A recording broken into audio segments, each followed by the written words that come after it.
jūs ne tik pakenksite savo odai, bet ir išmesit savo pinigus į orą.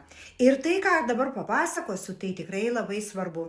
Pabandysiu išdėlioti punktais, kad jūs puikiai suprastumėt. Pirma, jeigu jūs ateinat pas kosmetologą sergant, nesvarbu, jeigu būna tai kažkoks lengvas gripas, netgi herpesas, karščiavimas ar kažkas rimčiau, kasgi atsitinka? Organizmas kovoja tuo momentu su liga ir jūs visiškai neturėsit imuninio atsako, Oda tuo tarpu nekuria kolageno, jinai kovoja su uždegimu. Ir jūsų rezultatas bus arba labai trumpas, arba labai silpnas, arba nenuspėjamas, arba išvis jokio. Antra, jeigu jūs konsultacijoje nuslepiate apie autoimuninės ligas, nėštumą, vartojamus vaistus, ar ten geriate antibiotikus, dar tebe vartojate, nes tai tiesiogiai veikia būtent į procedūrą, į jūsų būsimus rezultatus ir tai kaip tik tai gali netgi pakenkti jūsų sveikatai. Trečias, jūs per dažnai darote procedūras, kitaip sakant, pasėdot ant adatos. Tai nebūtinai injekcijos ir su aparatiniam procedūrom visiškai ta pati istorija. Oda nėra robotas, odai reikia atsistatyti.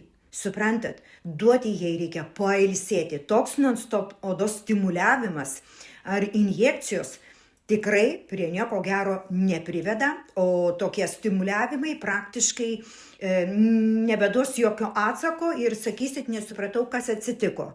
O paprasčiausiai odai reikia duoti pailsėti. Ketvirta, jeigu jūs jaučiate silpnumą, nuovargį, tokį organizmo išsekimą, tai greičiausiai gali reikšti rimtų vitaminų trūkumą, tokio kaip geležis, vitamino D ar kitų mikroelementų. Be resursų vėlgi neturėsit jokių rezultatų, todėl rekomenduoju tokiu atveju prieš tai pasidarykit kraujo tyrimus, nes kažkas yra negerai. Penkta, jūsų organizme trūksta baltymų. Jūsų maisto racione jūs mažai valgot baltymų arba esate vegetaras. Ir jokie biostimuliantai ar aparatinės procedūros, kurios stimuliuoja naujo kolageno susidarimo, neturės jokio rezultato. Kaip ir sakau, nėra resurso, nėra rezultato. Na, o dabar apie botoksą. Pirma, jeigu jūs top-upui neatvykstat už 14 dienų, taip? Nes top-up daromas už 14 dienų.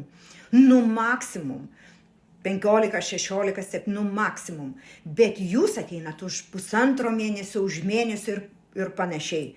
Toks kelias į botulino rezistenciją. Tai yra, kai botulinas jums paskui visai nebeveiks. Taip, tai yra pripratimas organizmo.